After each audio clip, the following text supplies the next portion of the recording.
Actually, the time I did that the first time that you just saw, I went back there and went, what have I done? What came over me? Who am I? It was wonderful. I loved every minute. Behind every beloved Hollywood performance lies a story we rarely hear. The tension, the egos, the unspoken power plays. Sally Field, known for her warmth and authenticity on screen, faced moments off-camera that were anything but kind. What really happened behind the scenes with stars like James Woods and Dustin Hoffman? In this rare, honest look into Field's past, we uncover the uncomfortable truths that shaped her and the silent battles she fought to protect her worth. What happens when the spotlight fades and the real personalities emerge? He was who he was and needed the women that he was with to represent him in a certain way. But would he have been different if I could have said, don't do that? I don't like. What drives someone to finally speak out after decades of silence? For many, it's age. For others, it's clarity. And for Sally Field, it might be a bit of both. With a career that spans over 60 years, 2 Academy Awards, 3 Emmys, and dozens of iconic performances, Field has long earned the respect of audiences and peers alike. Known for her honest and emotionally resonant acting, she has often been seen as one of Hollywood's most grounded and beloved figures. But as she's grown older, Sally Field has also grown more reflective.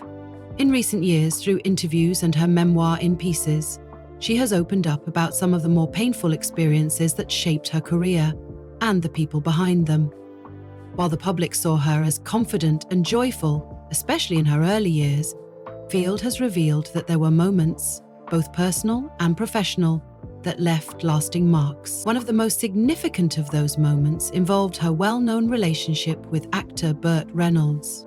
To the public, Sally Field and Burt Reynolds were the golden couple of the late 1970s. Their on-screen chemistry in films like Smokey and the Bandit was electric. They were charming, playful, and looked like the perfect match. 2 Hollywood stars who seemed to genuinely enjoy each other, both on and off camera. The press loved them, fans adored them, and their films performed well. But, as Field later revealed, the reality of their relationship was far more complicated. In her memoir, Field doesn't mince words about what it was really like being with Reynolds. While she never denied the emotional connection they shared, she also described a relationship that was, at times, emotionally suffocating. According to Field, Reynolds could be controlling, someone who wanted to be the center of attention and didn't take kindly to sharing the spotlight, even with someone he cared about. She recounted moments when he would undermine her, not always in overtly cruel ways, but in subtle gestures that chipped away at her confidence. He would question her decisions both personally and professionally, and make offhand comments about her appearance or intelligence. These weren't loud arguments or dramatic showdowns, but rather the kind of slow, persistent undermining that can be harder to identify and even harder to confront. What made this especially difficult for Field was that it came at a time when she was still developing her sense of self, not just as an actress, but as a woman in the public eye. While the world saw her as strong and successful, she often felt diminished in private, especially around Reynolds. She described feeling invisible, like a prop in someone else's life, rather than an equal partner. One of the most revealing aspects of her story was how Reynolds handled her voice, literally and figuratively. Field claimed that he would often interrupt her during conversations, override her opinions, and dismiss her contributions. This extended to professional situations as well.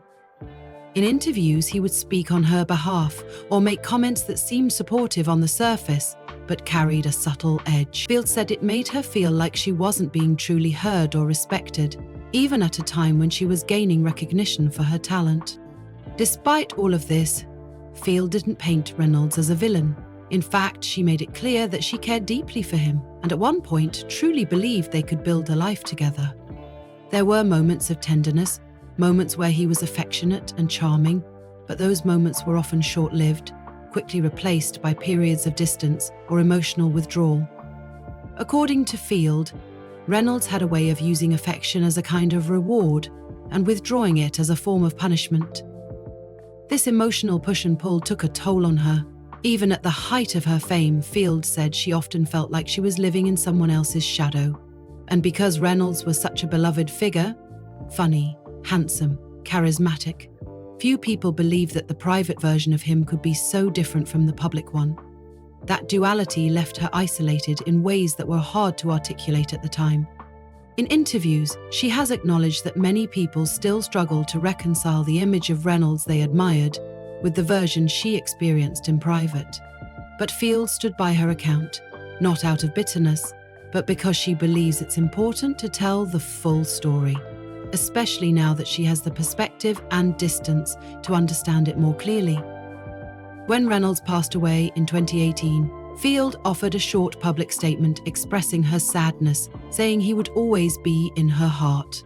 But later, in further interviews, she expanded on her thoughts, explaining that while she mourned him, she also carried a lot of unresolved feelings about their time together. She called the relationship confusing, saying it had moments of genuine love, but also moments of emotional harm. What's notable about Field's account is the absence of rage. She doesn't attack Reynolds or try to tear down his legacy. Instead, she offers a complex, emotionally nuanced portrait of a man she loved, but who hurt her in ways that took years to process. That honesty is part of what makes her story resonate. It's not about revenge or score settling. It's about truth and the freedom that comes with finally telling it. This chapter of her life didn't just shape her emotionally, it also influenced her career.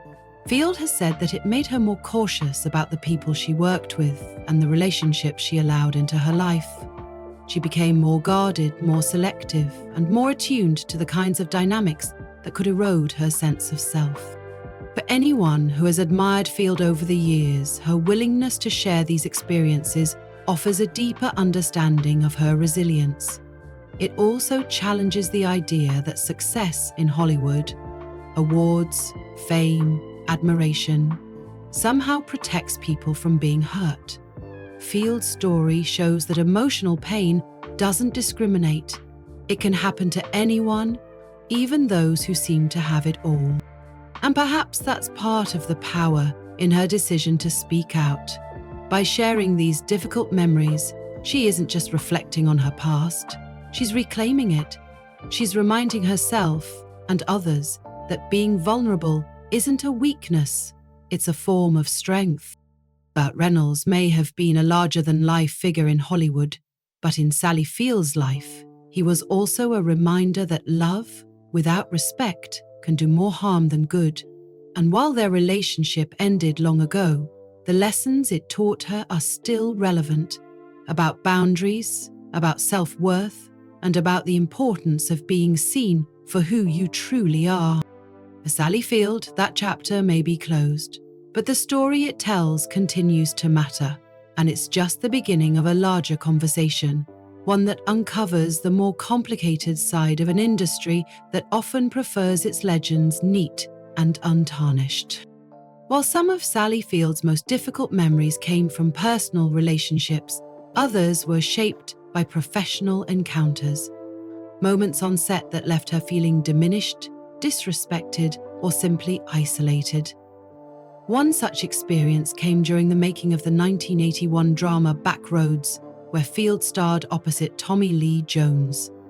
What looked like a promising project from the outside turned into one of the most emotionally draining shoots of her career. At the time, Field had already won her first Oscar and was working hard to move beyond the girl next door image that had defined her early television career. Backroads was meant to be something different, gritty, complex, and rooted in emotional truth. It was a chance to explore raw, vulnerable characters, and for Field, that kind of depth was where she felt most at home. But when she arrived on set, she found that the collaborative spirit she had hoped for was missing.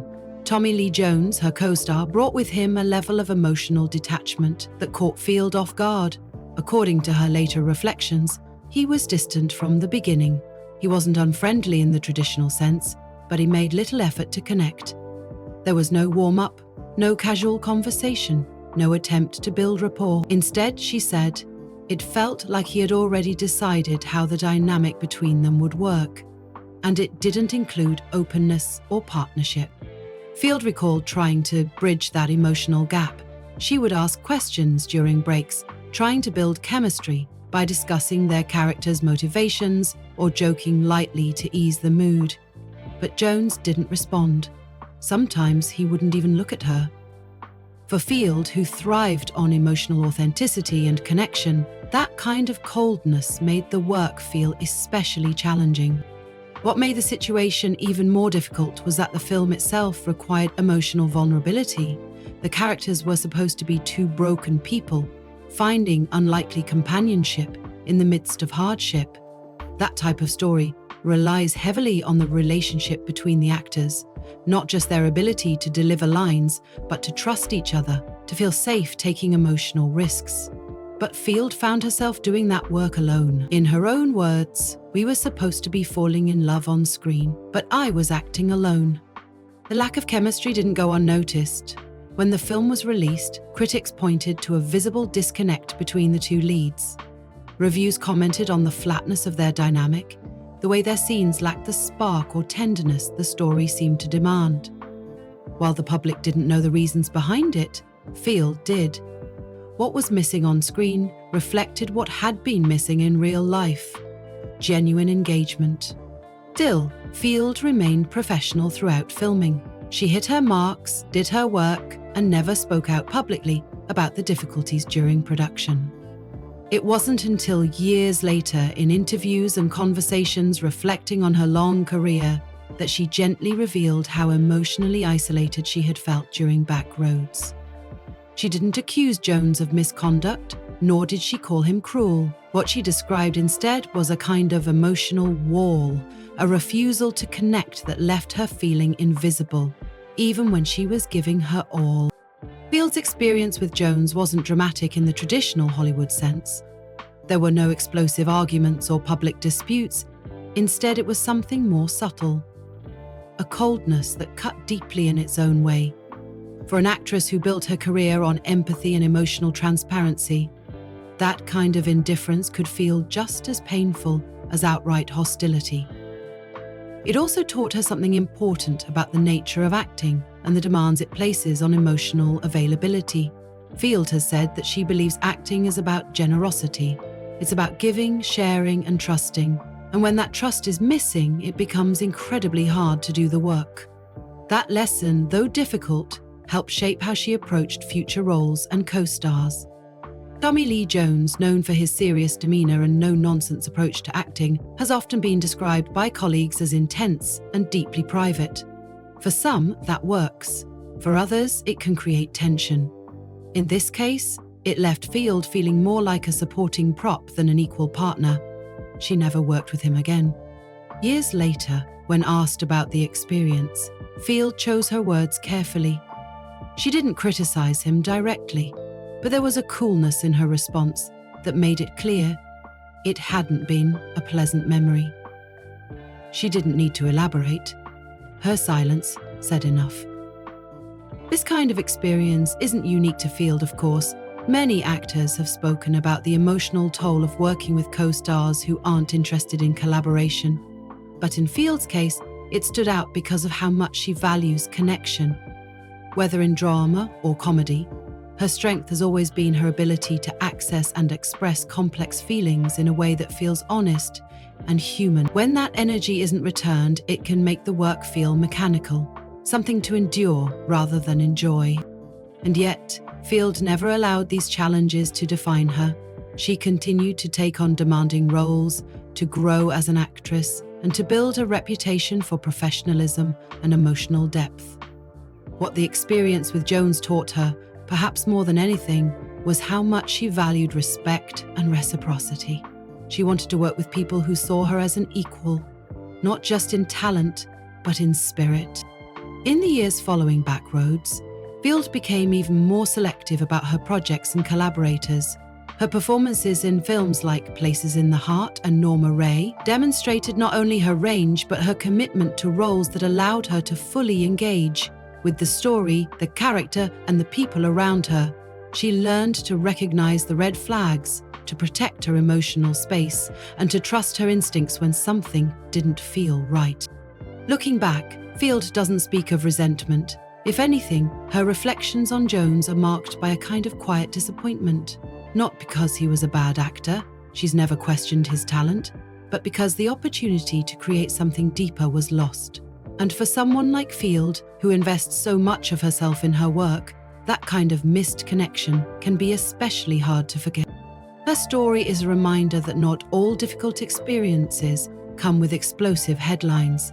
Sometimes the most lasting bruises come from silence, from coldness, from the absence of mutual respect. And while Field never sought to publicly shame anyone, her willingness to speak about these moments, calmly, clearly, and with honesty, offers a glimpse into the emotional reality behind the scenes. For viewers and fans, it's easy to assume that successful actors always enjoy their work, especially when the final product looks polished. But as Field's story shows, the truth behind the camera can be very different. Even seasoned professionals can feel alone, undervalued, or emotionally sidelined. What matters in the end is how one responds to those moments. And in Sally Field's case, she responded with grace. She took the lesson, grew from it, and moved forward, not with bitterness, but with purpose. And this wasn't the last time she would have to navigate a difficult co-star. In fact, some of her most challenging experiences were still ahead, where not just her skills but her patience and resilience would be tested. While some of Sally Field's most challenging experiences were rooted in distant memories, others played out at the height of her fame, in moments when the spotlight suddenly spotlighted personality clashes. No longer was it about emotional coldness or fading self-esteem. These conflicts were about power, control, and whose name would be heard the loudest. One such confrontation occurred during the filming of Steel Magnolias, when Field found herself in an unexpected rivalry with Shirley MacLaine, an experienced film veteran whose bold presence challenged her own. When Steel Magnolias began production, it carried the promise of a heartfelt, ensemble-driven story. Field was drawn to her character, the delicate and fiercely protective mother Em Lynn, whose emotional journey was central to the film. Having earned her 2 Academy Awards and a reputation for authenticity and depth, she prepared to dive into Em Lynn's anguish and resilience without reservation, aiming to make audiences believe in her grief.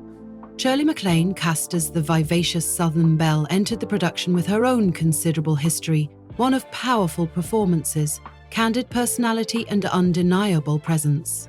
She was, by many standards, the perfect complement to Field's gentle intensity. On paper, their dynamic promised a rich blend of emotional contrast and mutual support. In practice, however, things didn't align so smoothly. Field would later say that from the earliest rehearsals, she noticed a certain restlessness in MacLaine, an impatience with the tone of the film, a sense of wanting the space to assert her own comedic flair. As they moved into cameras rolling, Field began to sense that MacLaine was using every take to highlight her own interpretation and energy, sometimes at the cost of the emotional truth MacLaine required. During a scene meant to capture the raw heartbreak of filial loss, for instance, Em Lynn's sorrow was meant to build gradually. But Field found herself thrown off when MacLaine would insert off-the-cuff remarks or unnecessary levity into moments that were meant to be devastating. The tension between the two styles escalated quietly but steadily, neither one shouting, but the flattening of tone deepening suspense and subtly shifting the emotional core of each scene. Field's frustration grew, not out of ego or a need for attention, but because the story needed balance. She respected MacLaine's talent and experience, but she was determined to respect Em Lynn's journey too. In time, whispers began stirring among the crew. Quiet observations that the film's tone sometimes seemed blurred, that MacLaine's quips were diluting Field's hushed sincerity. It wasn't a conflict in the form of a shouting match. Instead, it felt like a battle of undercurrents. Field even admired MacLaine's stage confidence, how she owned the stage. But when the film veered toward her co-star's style, Field felt it sank the emotional structure she wanted. Instead of 2 voices harmonizing, it sometimes felt as if one voice was trying to drown out another. Specific scenes took multiple takes, not because Field was unsure, but often because MacLane's injections into the dialogue shifted the complete picture. Field didn't struggle to cry. She could cry beautifully. The issue came when MacLane undercut the moment with a sarcastic aside, or a delivery that felt sharper than the grief required. Field found that jarring, like waking up in someone else's dream. Over time, Field began to guard each emotional beat more fiercely. She held internal tension to avoid reacting on camera. She found herself counting on her own consistency more than she did on the chemistry with her co-star. For MacLane, the tone seemed freer, more improvisational. For Field, it seemed increasingly unpredictable. Despite this, Field continued to give everything she had to the role.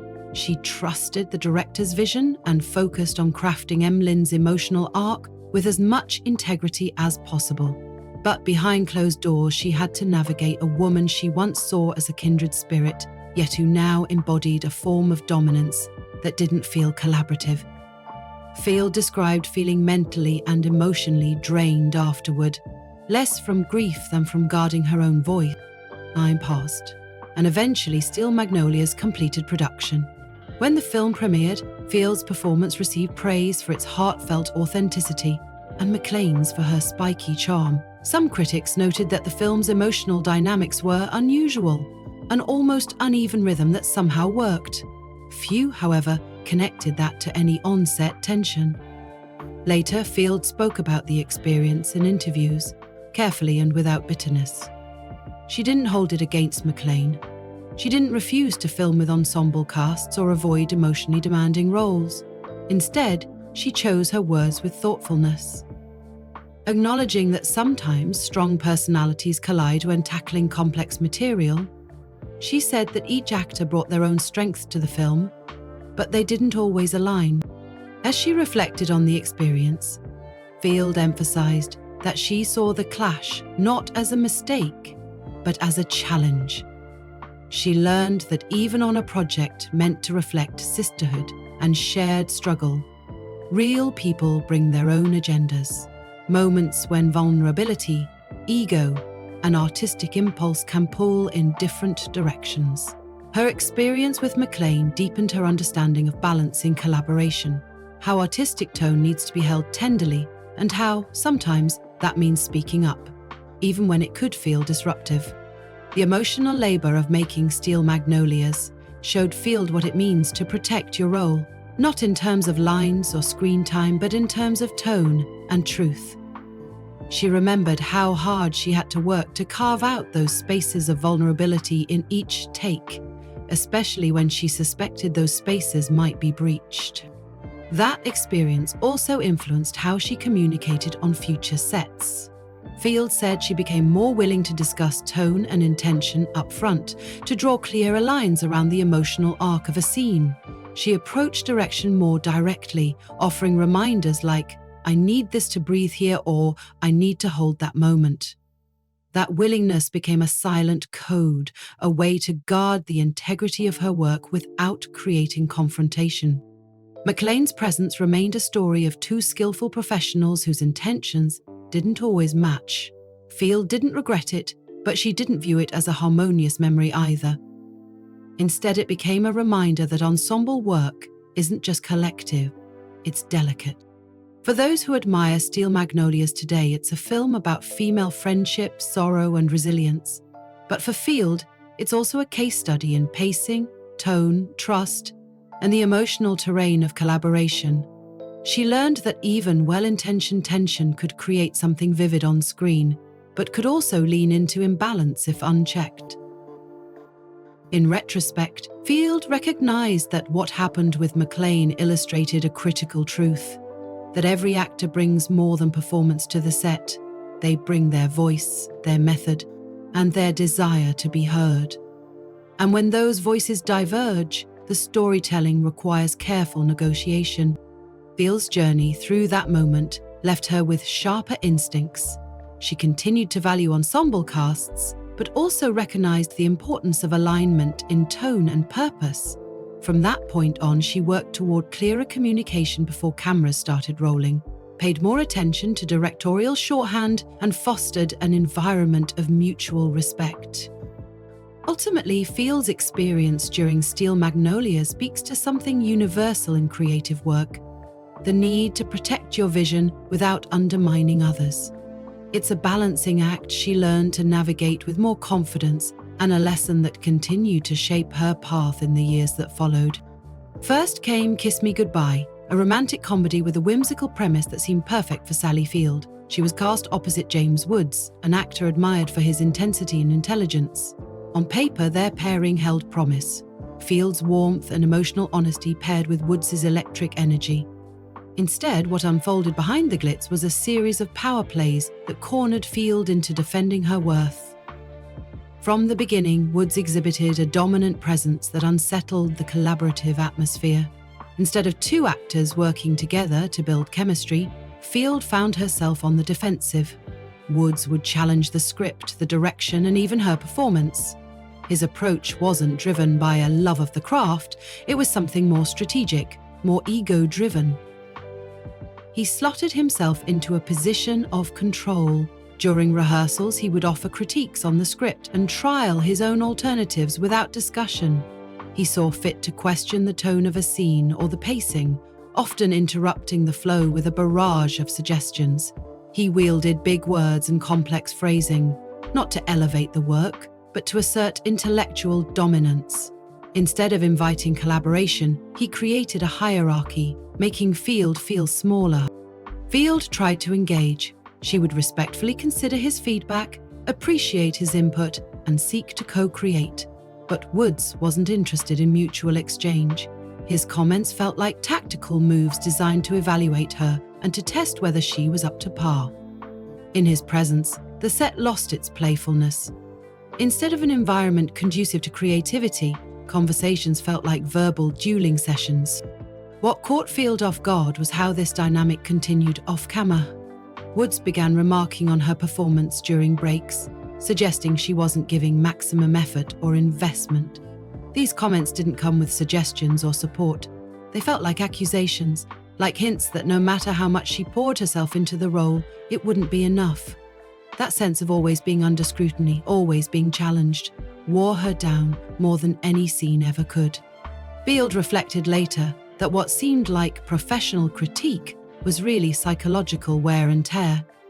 He wasn't pushing her to find nuance or new complexity. He was using her to showcase his own dominance. For an actress who had earned her place through vulnerability and honesty, navigating this felt cruel. Wood's conduct drained her energy and chipped away at her sense of belonging.